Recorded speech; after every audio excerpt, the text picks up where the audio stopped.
앞서 광고드렸다시피 이번 주 목요일 4일 후면은 성탄절입니다.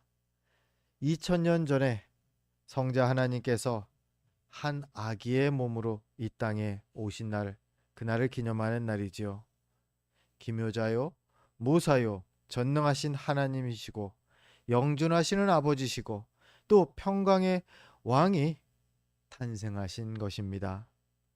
이 성탄의 사건, 이 사건을 그로부터 700년 전, 지금으로 따지면 기원전 700년이죠. 그때 선지자 이사야는 성령의 감동을 받아서 예언을 합니다. 그게 지난 시간과 이번 시간 함께 보고 있는 이사야서지요. 지난 시간 우리는 6절 말씀을 통해서 한 아기로 오신 그리스도가 어떤 의미이고 또 그분이 어떤 분이신지를 함께 살펴보았습니다. 이제 오늘은 7절 말씀에 집중해서 그 다음 절이죠. 그 다음 7절 말씀을 보면서 그리스도께서 이 땅에서 행하신 일들을 살펴보려고 합니다. 그리스도께서 아기로 이 땅에 오셔서 하신 일이 뭘까요? 막 여러 가지 거창하게 다양하게 설명할 수 있겠지만 한마디로 이 땅에 하나님 나라를 세우셨습니다.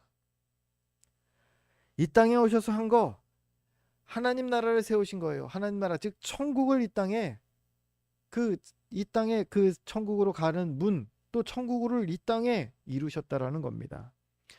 성경은 두 가지 천국을 말하고 있다는 것을 우리가 주의해야 하죠. 하나는 우리가 장차 가게 될 하늘 본향 하나님 나라 그곳을 천국이라고 하고요. 또 하나는 어디라고요? 바로 우리 개인 예수를 그리스도로 모시는 그곳 우리가 천국이고요. 또 우리 교회 공동체가 천국의 모형으로 하나님께서 우리에게 허락하신 곳이죠. 그렇게 천국은 저 하늘에도 있고요. 또 이 땅에도 있습니다.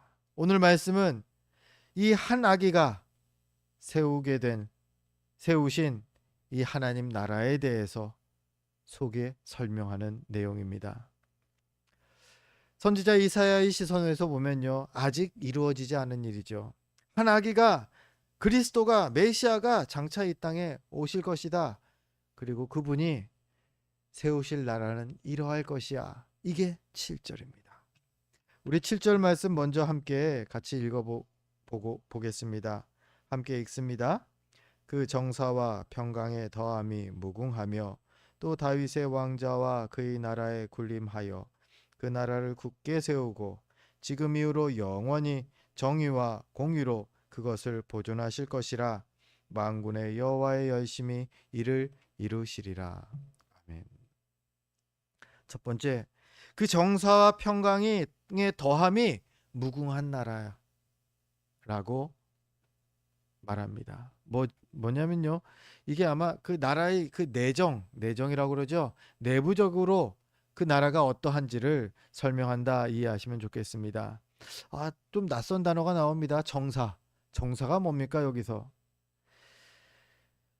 우리가 자주 사용하지 않는 단어래 갖고 조금 헷갈릴 수 있어서 영어 성경으로 가서 한번 봤습니다. 그래서 NIV에는 이 정사라는 단어를 government로 그 단어를 쓰고 있습니다. government라고 하면은 정부라는 뜻도 되고요. 통치, 다스리라는 의미를 갖는 단어입니다. 즉, 그 정사, 주님의 통치하심, 주님의 다스리심을 말하는 것이죠. 다스림의 다른 말, 다스림을 다른 말로 이렇게도 우리가 이해할 수 있습니다. 돌보심. 그 나라를 통치하시고 다스리시는데 그것은요, 돌보신다는 뜻입니다. 보호하신다라는 뜻이죠. 즉, 오늘 이 첫 번째 한 아기가 세우실 그 나라, 하나님 나라는 그 돌보심과 평화가 갈수록 더욱더 풍성해지는 나라가 될 것이다. 선지자 이사야는 예언하는 것입니다. 어질고 지혜로운 왕이 나라를 돌보고요. 나라가 태평해서 백성들이 평안을 누리는 나라, 이런 나라를 이루실 거다라는 겁니다. 그리고 그로부터 700년이 지났을 때 이 예언대로 그리스도께서 우리 안에 이 하나님의 나라를 이루어 주셨습니다. 지금 우리가 이 하나님 나라, 정사와 평강이 더함이 무궁한 하나님 나라에 살고 있는 것입니다. 먼저는 그렇습니다. 재물로부터 우리가 평안을 누립니다. 우리가 주님의 돌보심을, 다스림을 받습니다. 재물로부터 평강을 누린다? 평안하다? 맞습니까? 예, 우리가 하나님께 헌금을 드리는 것이 그 증거라 생각합니다. 하나님께 예물을 드린다. 여러분, 세상 어디를 가서 공짜로 남한테 돈을 주는 거, 이게 되겠습니까? 돈으로 이 세상에서 할 수 있는 게 너무 많습니다. 교회 헌금을 안 드리고 그걸 적금하면요, 한 1, 2년 지나면 여행도 다닐 수가 있을 거예요. 저도 처음 교회 나와서, 어릴 때죠. 초등학교 때죠. 처음 그때 교회 나왔을 때 헌금 내는 게 너무 아깝더라고요. 그때 제가 낸 헌금은 매주 100원. 100원씩 동전을 주시면은 가서 100원 헌금을 땡그랑 났습니다. 그래도 중학교 올라가서는 좀 올랐어요. 500원. 그때는 500원짜리 동전이 생겨서 500원을 헌금했던 기억이 납니다. 그런데 너무 아까웠어요. 100원도 아까웠던 그런 마음. 왜요? 그 100원이면요, 그때 오락실에 가서 오락게임을 2판 할 수 있었습니다. 50원짜리 오락실이었기 때문에. 과자를 사 먹어도 웨하스를, 지금 뭐 1,000몇백 원 되는데 그 웨하스를 하나 사 먹을 수 있는 돈이 100원이었어요. 아이스크림 2개를 사 먹을 수 있는 돈이었습니다. 그때는 그게 참 아깝더라고요. 근데 말라기서 3장 10절에는 하나님께 드리는 예물에 대해서 이렇게 기록되어 있죠. 만군의 여호와가 이르노라, 너희의 온전한 11조를 창고에 들여 나의 집에 양식이 있게 하고 그것으로 나를 시험하여 내가 하늘 문을 열고 너희에게 복을 쌓을 곳이 없도록 붙지 아니하나 보라. 한참 지난 후에 이 말씀을 알게 되었습니다. 제가 성경 공부를 참 주일학교나 중고등학교 때는 좀 게을리했나 봐요. 잘 몰랐어요. 잘 마음에 와닿지 않았습니다. 말씀이. 그런데 이 말씀을 알고 깨닫게 되니까 그 헌금하는 게 되더라고요. 조금씩 하는 거에 대해서 꾸준히 괜찮았습니다. 문제는 또 11조였죠. 예. 그런데요, 말씀을 깨닫고 해 보니까 이 말씀대로더라고요. 채워주시는 거를 하나님께 드렸는데 채워주시는 거를 경험하는데, 야, 이건 뭐 내게 부족함이 없나이다. 다윗의 고백이, 야, 다윗은 11조를 열심히 했나 보구나. 그 고백을 한 거 보면 채워주시더라고요. 지금까지도 저는 이 채워주시는 은혜를 경험하며 살고 있습니다. 이 작은 교회가 재정적으로 그래도 부족함이 없도록 유지되게 하시는 거, 뭐 누가 후원하고 누가 헌금하고 그게 아니라 하나님께서 채워주시는 것이라 저는 항상 믿고 감사하고 있습니다. 하나님 앞에서 하나님께 예물을 드리는 것에 대해서 게으르지 않으려고 저는 노력했습니다. 뭐 저뿐만이겠습니까? 여러분 보면요, 참 열심히 정말로 진심으로 하나님께 사모하는 마음을 드리는 것을 보게 됩니다. 성경은 말합니다. 말라기서 3장 10절에 창고에 들여서 나의 집에 양식이 있게 해라. 하나님 앞에 예물을 드릴 때에 우리 주님께서 채워주시는 은혜를 경험하게 됩니다. 그러고 나면요, 재물로부터 참 평안을 누리게 되는 것이죠. 그 전까지가 어렵지, 그걸 한번 경험해 보면요, 그 다음부터는 너무 쉽습니다. 요즘은 이것을 경험하는 이들은 항상 이렇게 말합니다. 섬길 수 있어서 감사합니다. 왜요? 섬기는 만큼 하나님께서 채워주시는 것을 알기 때문입니다. 이것이 주님께서 주시는 평강이죠.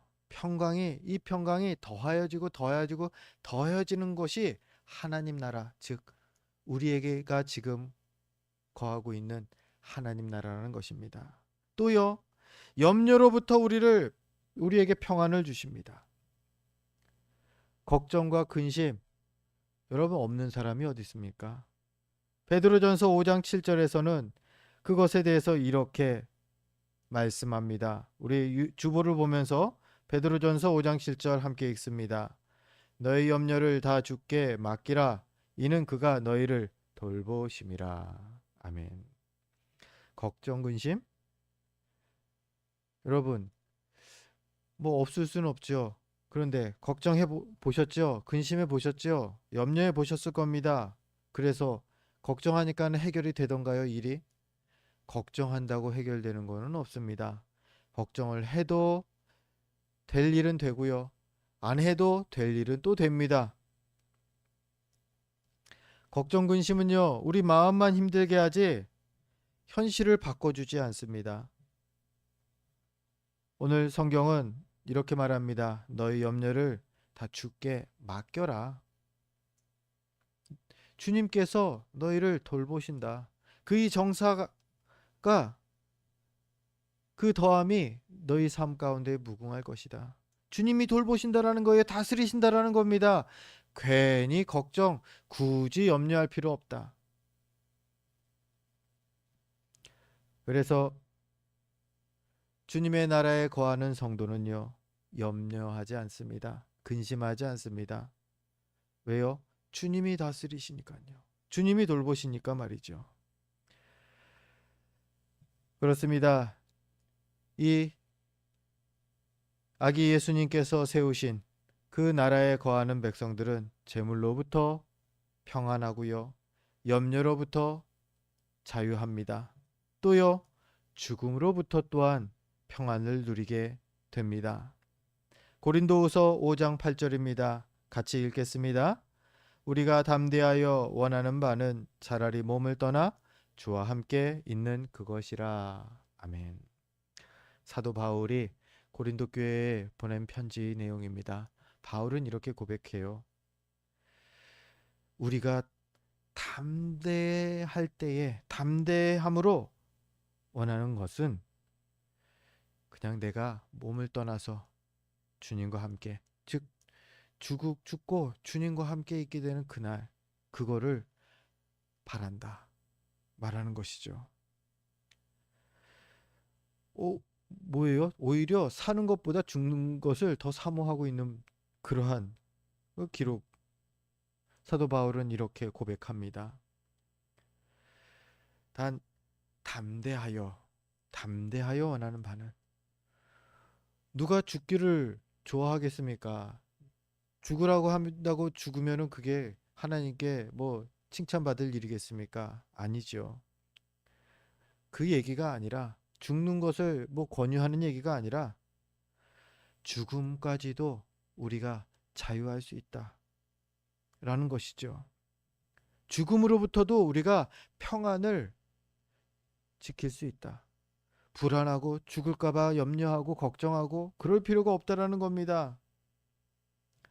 우리 안에 주님께서 하나님의 나라를 이루어 주시기 때문입니다. 그 정서와 평강의 더함이 무궁하다라는 것은요, 재물로부터 그렇고요, 염려로부터 그렇고요, 또한 죽음으로부터까지도 우리를 자유하게 평안하게 하신다라는 겁니다. 그리스도께서 오셔서 우리 안에 이런 나라를 이루어 주셨다라는 거죠. 그래서 요한복음 14장 27절에서 예수님께서 이렇게 우리에게 권면하시죠. 주보를 보면서 요한복음 14장 27절 함께 읽습니다. 평안을 너희에게 끼치노니 곧 나의 평안을 너희에게 주노라. 내가 너희에게 주는 것은 세상이 주는 것과 같지 아니하니라. 너희는 마음에 근심하지도 말고 두려워하지도 말라. 아멘. 주님께서 우리에게 평안을 약속하십니다. 근데 그 평안은요, 세상의 것들과 다르다 말합니다. 잠깐, 있으면 잠깐 평안하고 마는 것, 뭐, 평안이 살짝 왔다 가는 거, 이런 게 아니라 주님께서 주시는 평안은 참 평안이다. 말씀하시죠. 이 세상과 다른 참 평안을 누리는 나라, 그 백성들이 바로 믿음의 자녀들인 우리들인 것입니다. 오늘 한 아기가 이 땅에 오셔서 세우실 나라, 그 첫 번째가 바로 그 내적으로 정사와 평강이 더함이 무궁한 나라다 말씀합니다. 두 번째로요, 이제 외적으로요, 굳게 세워질 나라가 될 것이다. 즉 흔들리거나 무너지거나 멸망하지 않는 나라, 영원한 나라가 될 것이라는 겁니다. 나라들마다 아시다시피 전쟁을 하지 않더라도 군사력을 위해서 해마다 막대한 예산을 국방비에 할애를 합니다. 뭐 몇십억, 몇백억이 아니더라고요. 우리나라 2026년 그 국방비 예산비를 보니까 65조 가량을 책정해 두었다 합니다. 조입니다, 조. 그것도 1조, 2조가 아니라 65조. 일본은요, 우리보다 더 많더라고요. 80조 이상을 그 국방비로 해마다 지출을 하고 있습니다. 당연히 중국과 미국이 세계에서 최고 수준이죠. 중국은 좀 이렇게 감춰진 게 있긴 한데 미국 같은 경우는 1200조가 넘는다 합니다. 1200조면은 얼마예요? 우리는 100억이면은 건물주 소리 듣죠, 대충? 근데 1200조입니다. 왜요? 전쟁을 하기 위해서 돈을 들이는 게 아니라 전쟁이 일어나지 않게, 전쟁을 하지 않기 위해서 재정을 이만큼 투자하는 것이죠. 만만하게 보이면 전쟁이 발생할 가능성이 높아지기 때문입니다. 뭐 러시아와 우크라이나를 보십시오. 일전에 그 뉴스 기사를 본 기억이 납니다. 러시아가 우크라이나 전쟁을 일으킬 때에 그들의 그 작전 계획상으로 보면 며칠 이내 전쟁을 종식한다라는 작전 계획을 짜고 있었더라고요. 길게 안 가는 거였어요. 왜요? 우크라이나가 만만하게 보였거든요. 군사력도 약하고 러시아만큼 그 전투력이 있지를 않지요. 당연히 자신들이 반드시 쉽게 승리할 거라고 생각했기 때문에 전쟁을 일으켰는데 이게 몇 년이 가고 있습니다. 결국 평화의 시대에 우리는 전쟁을 대비하는 게 지혜이죠. 그리스도께서 세우시고 다스리시는 나라도 내부적으로는 앞서 말씀드렸다시피 그 정사와 평강의 더함이 무궁한 나라이고요. 그러면서 동시에 그 외적으로는 대적의 침략을 허용하지 않는, 항상 경계를 삼엄하게 하는 굳게 세워진 나라인 것입니다. 주님께서 주님의 나라를 굳게 세우기 위하여서 두 가지를 일하십니다. 첫 번째는 용사를 훈련시키십니다. 전신갑주의 용사입니다. 믿음의 용사들을 부르셔서요, 그들을 주님의 나라를 위해 세우십니다. 이들에게 영적 무기를 주시고요, 그들을 굳건하게 하십니다. 이게 에베소서 6장에 나오는 하나님의 전신갑주를 얘기하죠. 진리의 띠를 띠고 의의 호심경을 붙이고 평안의 복음의 신을 신고 믿음의 방패를 가지고 구원의 투구를 쓰고 성령의 검을 갖는 것.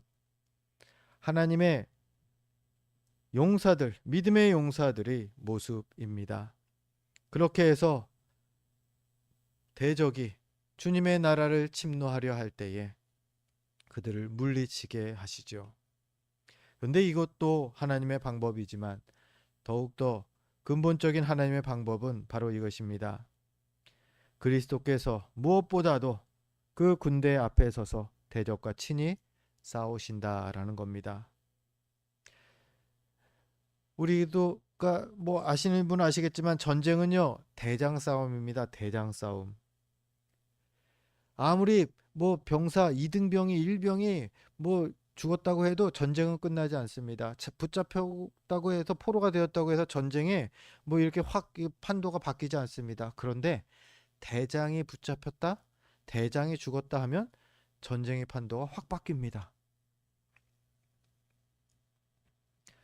예전 삼국지나 손자병법 책을 봐도 그러한 내용들이 많이 나옵니다. 군대를 어떤 전략으로 어떻게 인솔을 하느냐에 따라서 전투에 지대한 영향을 그 대장들이 끼치게 되는 것이죠. 그리고 반대로 대장이 잡히거나 패배하면 그냥 전쟁이 끝나는 것을 이 역사적으로도 많이 보게 됩니다. 우리 대적 마귀가 우리를 항상 삼키려고 계속 호시탐탐 노리고 있습니다. 우리 안에 주님께서 이루신 하나님의 나라를 무너뜨리려는 것이죠. 교회 안에 하나님의 나라를 무너뜨리려고 교회를 침노하려 합니다. 우리 대장은요, 예수 그리스도십니다. 예수께서 친히 이 대적을 물리치시고 주님의 나라를 굳게 서게 하십니다. 시편 46편 10절에는 이렇게 하나님께서 우리에게 말씀하시죠. 우리 주보를 보면서 함께 또 읽겠습니다. 이르시기를 너희는 가만히 있어 내가 하나님됨을 알지어다.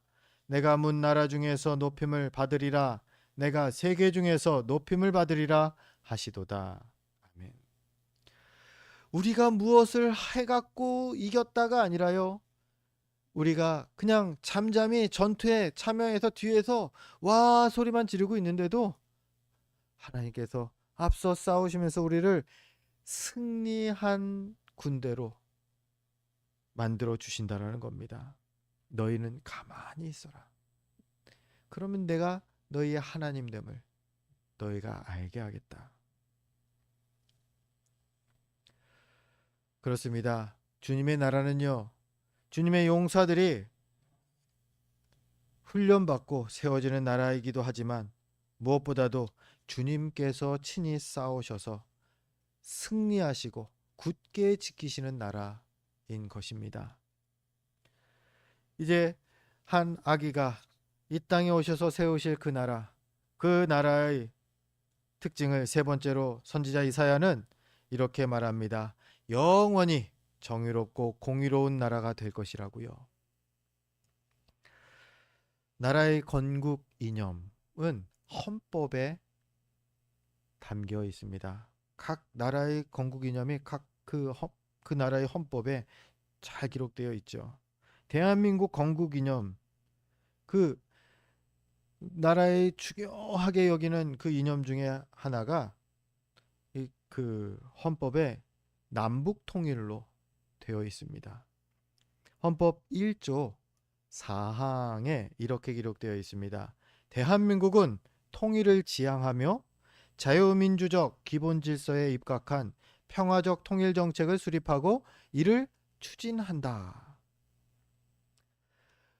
우리는 남북 통일을, 남과 북이 이제 하나 평화적으로 하나 되는 것을 헌법으로 명시할 만큼 이것을 대한민국이 세워질 때부터 중요한 것으로, 우리가 이루어야 할 것으로, 대통령이 이것을 지켜야 할 것으로, 사명으로 분명히 명시해 놨다라는 겁니다. 어땠습니까? 그래서 초기에는요, 통일에 대한 열정이 아주 뜨거웠죠. 1960년, 70년 막 안보를 강조하다 보니까는 안기부가 아주 실세가 되었었고요. 뭐 얘가 간첩이다 하면은 무슨 일이 있어도 걔는 뭐 아무리 중요한 사람이라도 그냥 감옥에 가고 막 큰 그 고초를 겪었습니다. 통일에 대해서 뭐 북한이 뭐 어떻게 했다 그러면은 아주 우리나라가 막 민감해 갖고 막, 막 학교도 안 가고 그냥 가만히 있었던 그 김일성이 죽었을 때 학교에서 막 난리가 났던 걸 기억합니다. 학창 시절에. 노래도 많이 불렀어요. 어릴 때는. 우리의 소원은 통일이래요. 꿈에도 소원은 통일이래요. 그 노래를 부르면서 아, 그렇구나. 우리들 소원은 통일이구나. 어린 마음에 아, 이게 막 각인이 되었었거든요. 근데 요즘은 잘 안 부르는 것 같아요. 잘 못 듣는 것 같습니다. 시간이 지났기 때문이죠. 시간이 갈수록 처음에 그 뜨거웠던 열정, 그 뜨거움, 그 간절했던 마음들이 식어가고 변질이 되는 것입니다. 근래에는 그래서 이런 말들 많이 들어보셨을 거예요. 이제는 통일이 안 되는 게 민족이 사는 길이라고요. 지금 통일되면 막 10년, 20년씩 뭐 경제가 쇠퇴하고 막 혼란이 일어나고 남쪽 사람들은 무슨 문제가 생기고 북쪽 사람들은 이렇게 될 것이고 막 그런 얘기들을 하면서 차라리 안 되는 게 나아. 헌법 1조 4항에는 통일을 이루게 자고 하는데 시대 변화가 이렇게 된 거죠. 이렇게 되는 게 자연스러운 것이고요. 시대의 그 흐름을 읽는 것은 중요한 것이죠. 뭐가 틀렸다, 뭐가 옳다라는 얘기가 아닙니다. 그래서 중요한 거는 세상과 세상 나라들은 이렇게 변해간다. 사람들은 변해간다라는 겁니다. 키도 변하고요. 생각도 변하고요. 뭐 헤어스타일도 변합니다. 이게 그리고 변하는 게 당연합니다. 그런데 오늘 말씀은 뭡니까? 그리스도께서 세우시고 다스리시는 그 나라는 그 본질이 변질되지 않는 영원한 나라라는 것이죠. 곧 정의가 항상 지켜지고요. 공의로 항상 다스려지는 나라. 그것이 바로 한 아기가 이 땅에 오셔서 세우실 그 나라라는 것입니다. 이렇게 그리스도께서 이 한 아기로 이 땅에 오셔서 세우신 나라가 바로 교회고 또 우리 믿음의 성도, 우리 자신 한 명 한 명인 것입니다.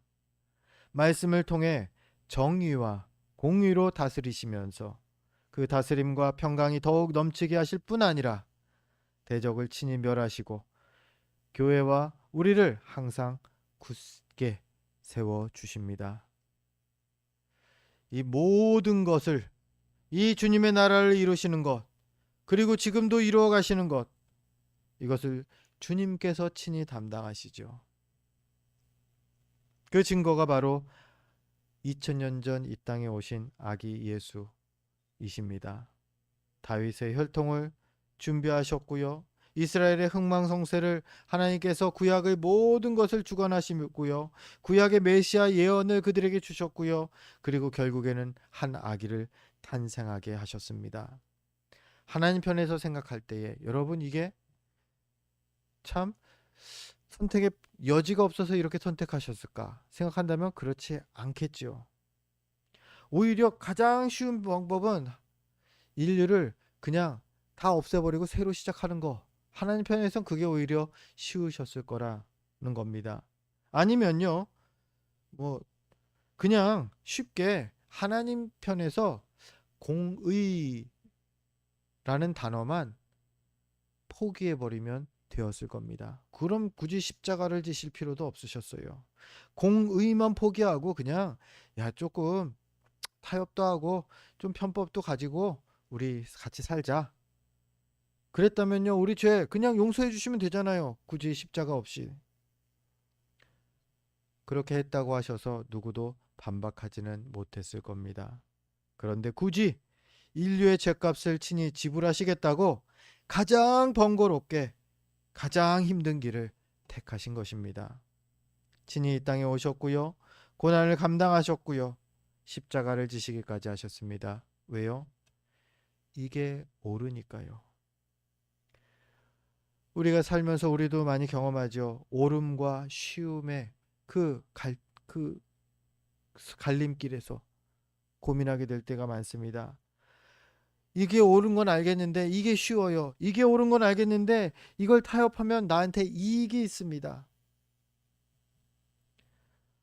우리가 우리 주님께 본받아야 할 것은 그러한 상황 가운데에서 옳음을 선택해야 한다는 겁니다. 이제 곧 성탄절입니다. 아기 예수께서 탄생하신 날이죠. 이 아기 예수는요, 온 인류를 구원하시려는 하나님 사랑의 증거였습니다. 그 사랑으로 2000년 전에 이미 십자가로 죄사함의 값을 지불해 주셨고요.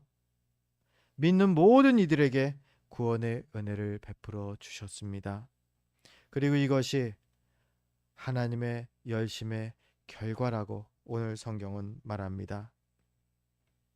만군의 여호와의 열심이 이를 이루시리라. 이번 성탄의 날을 기다리면서 우리 모두 내가 또 우리 교회가 주님께서 열심으로 세우신 귀한 주님의 나라라는 것을 기억하시기 바랍니다. 이 주님의 열심이 우리 안에 영원한 정의와 공의가 또 정사와 평강이 흐르게 하실 것입니다. 또 우리 앞서서 대적과 싸우시면서 우리를 말씀으로 견고하게 하시고 하나님의 나라로에서 거하게 하실 것입니다. 바라기는 하나이기를 우리에게 보내주신 하나님의 열심을 또 그 사랑을 기억하면서 이번 성탄절을 감사와 찬양으로 맞이하게 되는 저와 여러분 또 우리 세움 공동체 되기를 주의 이름으로 축원드립니다. 기도하겠습니다.